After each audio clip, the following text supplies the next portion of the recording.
If you run out of oven space, like I do often on Thanksgiving or Christmas or someday where you're cooking a lot of different dishes, the air fryer can be a lifesaver. And so today I'm going to show you how I make air fryer corn on the cob. I've got 4 ears of corn here, and I'm going to go ahead and put a little oil on them. Now you could just use like vegetable oil. I've got this jalapeno olive oil that I'm going to put on them. Not a lot, it's just to get a little bit of a coating to hold some of the seasonings.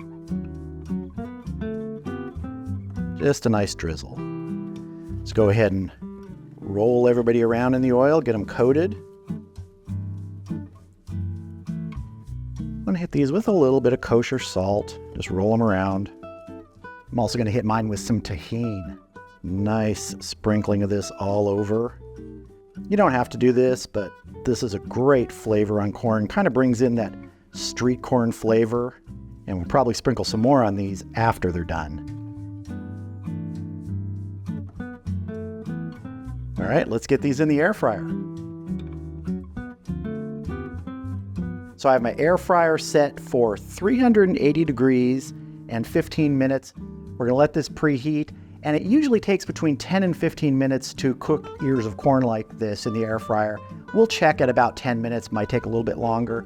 Size really does matter when you're doing corn on the cob in here. All right, time to add the food. Gonna get our corn in here.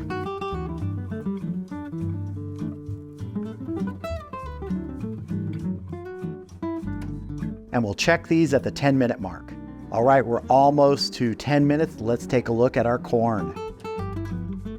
Oh, that's looking good. Let's give it a little turn here.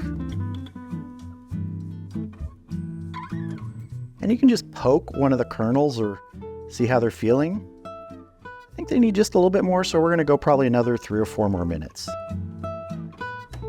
All right, we've been going 13 minutes. Let's check our corn. I think it's probably done.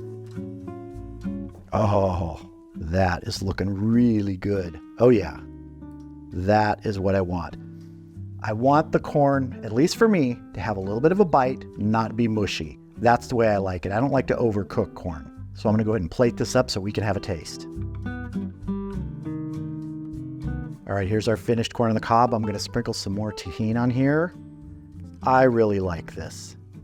You can put anything you want on here. If you want to add butter to this, go ahead. But when I season it like this, I don't like to add butter. I think that flavor there just from that seasoned olive oil, which you don't have to use, that's great, but also the tahini and just that little bit of salt. So let's have a taste. I'm just gonna use my hands, not gonna put any holders in here. Let's take a bite.